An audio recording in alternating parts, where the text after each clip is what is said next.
Hello बेटा जी, कैसे हैं आप सब लोग। होप यू बेटा बहुत अच्छे होंगे और अपने नवंबर में आने वाले एग्जाम्स के लिए बहुत अच्छे से प्रिपरेशन कर रहे होंगे। बेटा आज के इस वीडियो में मैं आपको क्लास 11th का जो हमारा अकाउंट्स का टॉपिक है अकाउंटिंग इक्वेशन उसका प्रैक्टिस सेट 1 कराने वाला हूँ, जिसमें कुछ इंपॉर्टेंट एमसीक्यूज और अकाउंटिंग ट्रू फॉल्स कराने वाला हूँ। बेटा मैंने हर चैप्टर को लेकर जो भी आपके टर्म 1 में सिलेबस में टॉपिक्स आ रहे हैं, हर चैप्टर्स को लेकर बेटा प्रैक्टिस सेट प्रिपेयर किए हैं, उनके ऊपर वीडियोस बनाई हैं सो दैट कि आपका जो नवंबर का एग्जाम है वो बहुत अच्छे से हो और आपके जो सारे कंसेप्ट्स हैं वो अच्छे से रिकॉल हो जाएं और जो एमसीक्यू क्वेश्चंस हैं उनके आंसर्स आपको कैसे करने हैं वो सब आप सीख जाएं। इन्हीं चीज को ध्यान में रखते हुए बेटा जी मैंने हर टॉपिक को लेकर वीडियोस बनाई हैं, प्रैक्टिस सेट्स बनाए हैं सो दैट कि आपका जो एग्जाम है नवंबर में उसमें बहुत अच्छा स्कोर आए। डन बेटा। चलिए बेटा आज का वीडियो स्टार्ट करते हैं जिसमें मैं अकाउंटिंग इक्वेशन का प्रैक्टिस सेट नंबर 1 कराने वाला हूं। बेटा क्वेश्चन नंबर 1 दिया हुआ है। बेटा यहां पर लिखा है which is not termed as accounting equation. आप जानते हैं बेटा जी हम अकाउंटिंग इक्वेशन को अगर टर्म की बात करें तो कैसे लिखते हैं। बेटा जी हम अकाउंटिंग इक्वेशन को ऐसे लिखते हैं एसेट्स इज इक्वल टू, मैं इसको कैप्स में लिख देता हूं, assets is equal to liability plus capital. ये बेटा जी हमारी टर्म होती है। अकाउंटिंग इक्वेशन को हम शॉर्ट में ऐसे लिखते हैं assets is equal to liability plus capital. बेटा जी अब मैं चाहूं तो इसे और तरीके से भी लिख सकता हूं, जैसे assets capital is equal to के इधर प्लस है तो उधर लेकर जाएंगे तो क्या हो जाएगा सर, माइनस हो जाएगा। और इजिकल टू क्या बन जाएगा बेटा, इधर इजिकल टू बन जाएगा लाइबिलिटी। इसी तरीके से हम इसको एक और तरीके से लिख सकते हैं एसेट्स इजिकल एसेट्स, अब लाइबिलिटी इजिकल टू के उधर है तो हम इधर लेकर जाएंगे तो क्या हो जाएगा सर, माइनस हो जाएगा। Liability is equal to capital. Done बेटा जी। तो यानी हम अकाउंटिंग इक्वेशन को इन 3 तरीके से लिख सकते हैं और यहाँ पर टीचर ने पूछा है कौन से तरीके से हम उसको डिफाइन नहीं कर सकते हैं बेटा जी। तो बेटा जी assets minus liability is equal to capital, ये लास्ट वाला ऑप्शन है, यानी इस तरीके से लिख सकते हैं। Assets plus capital is equal to liability, नहीं बेटा assets minus capital is equal to liability है। तीसरा assets is equal to liability plus capital, हाँ ये लिख सकते हैं। Assets minus capital is equal to liability, ये लिख सकते हैं। बेटा जी इसका बी ऑप्शन है। जब भी बेटा जी एग्जाम में आप एमसीक्यूज के रिप्लाई करेंगे तो कोशिश करिएगा कि प्रॉपर दिमाग से लॉजिक लगाकर बेटा जी रिप्लाई करिएगा। जितना आप पढ़कर जा रहे हैं उसके हिसाब से जो भी आपने सीखा है, जो आपके स्कूल टीचर्स ने आपको पढ़ाया है, ट्यूशन टीचर्स ने पढ़ाया है, बेटा जी उसके हिसाब से रिप्लाई करके आइएगा। डन। और लॉजिक जरूर लगाइएगा, इलॉजिकली नहीं रिप्लाई करिएगा। वो होता है ना अक्कड़ बक्कड़ बम्बे बो या जय माता दी, वो सब नहीं करिएगा। आइएगा बेटा। क्वेश्चन नंबर 2 बेटा जी दिया हुआ है आपके स्क्रीन पे। अगर हमें क्वेश्चन में एसेट्स 5,50,000 की हैं और लाइबिलिटीज 1,50,000 की हैं, तो अब आपको बताना है कि हमारे पास एसेट्स कितनी होंगी। बेटा जी एज यू नो कि एसेट्स इज इक्वल टू क्या होता है sir, assets is equal to liability plus capital होता है। तो बेटा जी यहाँ पर हमारे को एसेट्स निकाल कर बतानी है। तो हमारी एसेट्स कितनी है बेटा जी, सर हमारी कैपिटल तो है 5,50,000 की और लाइबिलिटी 1,50,000 की है। तो बेटा जी लाइबिलिटी में मैं क्या प्लस कर दूं सर, लाइबिलिटी में कैपिटल प्लस कर दीजिए। जी बेटा। तो बेटा जी 1,50,000 में 5,50,000 जोड़ूंगा तो एसेट्स कितनी आ जाएंगी सर, 7 लाख आ जाएंगी।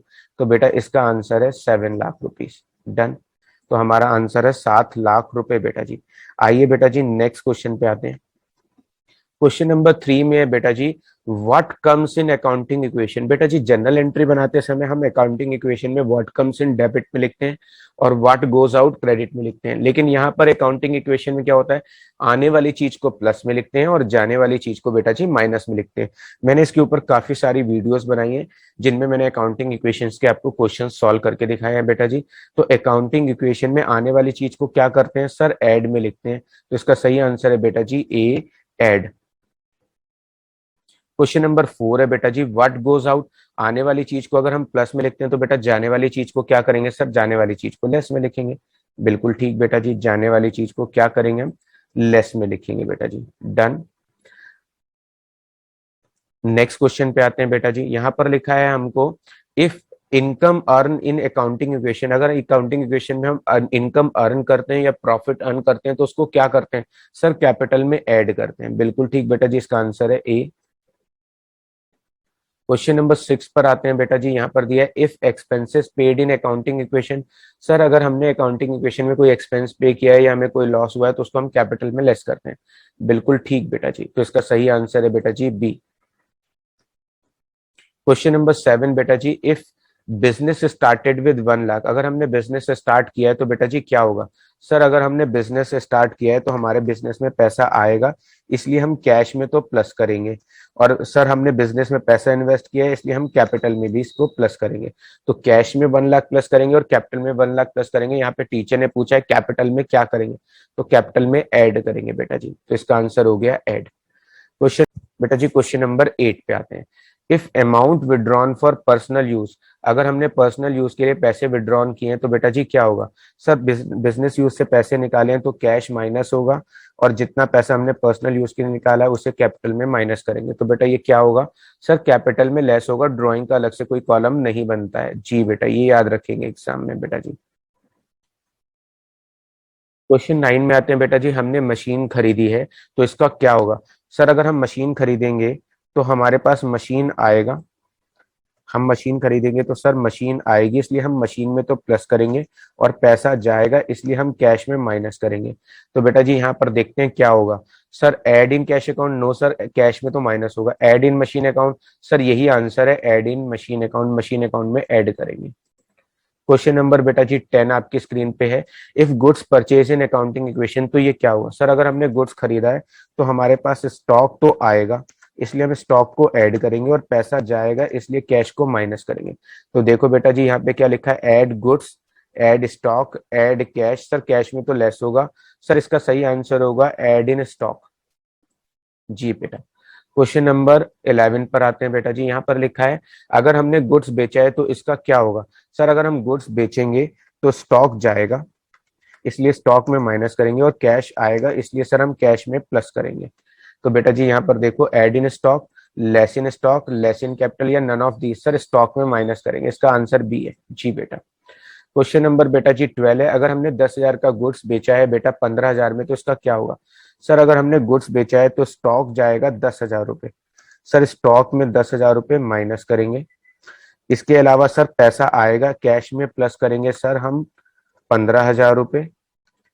और सर हमें फायदा हो रहा है इसलिए हम कैपिटल में प्लस करेंगे सर 5,000 रुपए।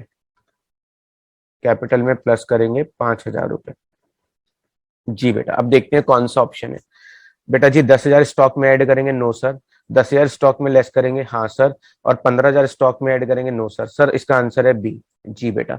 एग्जाम में ना कोई भी पॉइंट टीचर आपसे पूछता है तो पहले उसे अपने रफ में कैलकुलेट करके देखिए, सॉल्व करके देखिए, फिर उसके बाद रिप्लाई करिए। अकाउंटिंग इक्वेशन में ये चीज आपको बहुत केयरफुली ध्यान रखनी है। क्वेश्चन नंबर बेटा जी 13 है। इफ अकाउंटिंग इक्वेशन में 10,000 रुपए का गुड्स आपने 15,000 में बेचा है तो क्या होगा। सर हमने स्टॉक बेचा है तो स्टॉक माइनस हो जाएगा हमारे पास से 10,000 रुपए। जी बेटा। सर कैश प्लस हो जाएगा हमारे पास 15,000 रुपए। और सर 5,000 का फायदा हुआ है तो कैपिटल प्लस हो जाएगा सर 5,000 रुपए। जी बेटा। अब देखिए कौन सा ऑप्शन है। कैश में 5,000 आएंगे, नो सर। कैपिटल में 5,000 लेस होंगे, नो सर। स्टॉक में 5,000 रुपए ऐड होंगे, नो सर। कैपिटल में 5,000 ऐड होंगे, सर यही आंसर है डी। क्वेश्चन नंबर बेटा 14 पे आते हैं कि हम लोगों ने 10,000 का गुड्स 8,000 में बेचा है तो क्या होगा। सर अगर हमने स्टॉक बेचा है तो हमारे पास से 10,000 का स्टॉक जाएगा। उसके बाद बेटा जी सर 8,000 रुपए का कैश आएगा, क्योंकि हमने 8,000 रुपए कैश में बेचा है। तो 8,000 रुपए बेटा जी प्लस कर देते हैं। और सर 2,000 का लॉस हुआ है तो कैपिटल में 2,000 रुपए माइनस हो जाएंगे। तो सर इसका आंसर होगा 8,000 स्टॉक में ऐड होंगे, नो सर। 8,000 रुपए स्टॉक में लेस होंगे, नो सर। 8,000 रुपए स्टॉक में ऐड होंगे, नहीं, ये ऑप्शन रिपीट हो रहा है। 10,000 रुपए स्टॉक में लेस होंगे, सर यही आंसर है इसका डी। क्वेश्चन नंबर बेटा जी 15 पर आते हैं। सेम पॉइंट है, हमने 10,000 का माल 8,000 में बेचा है तो सर स्टॉक में 10,000 रुपए तो माइनस होंगे। इसके अलावा सर कैश में 8,000 रुपए प्लस होंगे। और सर लॉस हुआ है तो कैपिटल में 2,000 रुपए माइनस होंगे। जी बेटा। तो यहाँ पर देखते हैं, कैश में 2,000 माइनस होंगे, कैपिटल में 2,000 माइनस होंगे, स्टॉक में 2,000 लेस होंगे, कैपिटल में 2,000 ऐड होंगे। सर इसका सही आंसर है बी। बेटा जी इस वाले जो प्रैक्टिस सेट 1 है, इसमें मैंने बहुत इजी कंसेप्ट रखे हैं, ऐसे पॉइंट्स डाले हैं सो दैट कि आपको अकाउंटिंग इक्वेशन के कंसेप्ट अच्छे से क्लियर हो जाए बेटा। और इससे जो अपकमिंग वीडियोस हैं उसमें अच्छे और एडवांस पॉइंट डाले हैं सो दैट कि आपको टफ पॉइंट्स भी करने आ जाए। क्वेश्चन नंबर 16 है बेटा जी, if loss incurred in accounting equation, अगर अकाउंटिंग इक्वेशन में आपको किसी तरह का कोई लॉस होता है तो इसका इफेक्ट किस पर पड़ता है? ऑनर की इक्विटी पर पड़ता है, ड्राइंग पे पड़ता है, ऑनर की इक्विटी ड्राइंग दोनों पे पड़ता है, या नन ऑफ दीज? बेटा ऑनर की इक्विटी हम कैपिटल को बोलते हैं, याद रखिएगा एग्जाम में पता चला कोई ऐसा वर्ड आया जिसके बारे में आप जानते नहीं है तो उसका क्या होगा सर? कैपिटल में ये लेस होगा। तो बेटा जी इसका आंसर है ए। उसके नेक्स्ट 17 पॉइंट पे आते हैं, 10,000 रुपए की हमने सैलरी पे की है तो बेटा जी क्या होगा सर? अगर हमने 10,000 की सैलरी पे की है तो कैश में 10,000 रुपए माइनस होंगे, और ये हमारा एक्सपेंस है इसलिए सर कैपिटल में भी 10,000 रुपए माइनस होंगे। जी बेटा, तो इसका सही आंसर चेक करिए, सैलरी में 10,000 माइनस, एक्सपेंस में 10,000 माइनस, एम्प्लॉइज में 10,000 माइनस, सर कैपिटल में 10,000 माइनस होंगे, तो इसका ऑप्शन है बेटा डी। क्वेश्चन नंबर 10 पर आते हैं, सर हमने 10,000 का रेंट पे किया है, अगर रेंट पे करेंगे तो बेटा क्या होगा सर? 10,000 रुपए कैश में माइनस हो जाएंगे। और बेटा याद करो क्या होगा सर? खर्चा है हमारा इसलिए कैपिटल में सर हमारे 10,000 रुपए लेस हो जाएंगे। तो बेटा जी देखो कौन सा ऑप्शन आ रहा है, रेंट में 10,000 लेस, एक्सपेंस में 10,000 लेस, लैंडलॉर्ड में 10,000 लेस, कैश में 10,000 लेस। सर इसका आंसर डी है।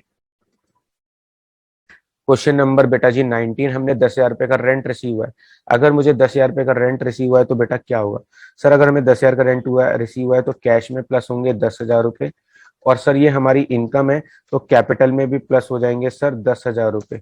तो कैपिटल में 10,000 रुपए प्लस कर देता हूँ। तो देखो बेटा इसका सही आंसर क्या है सर? कैपिटल में 10,000 रुपए ऐड होंगे, इसका आंसर है डी।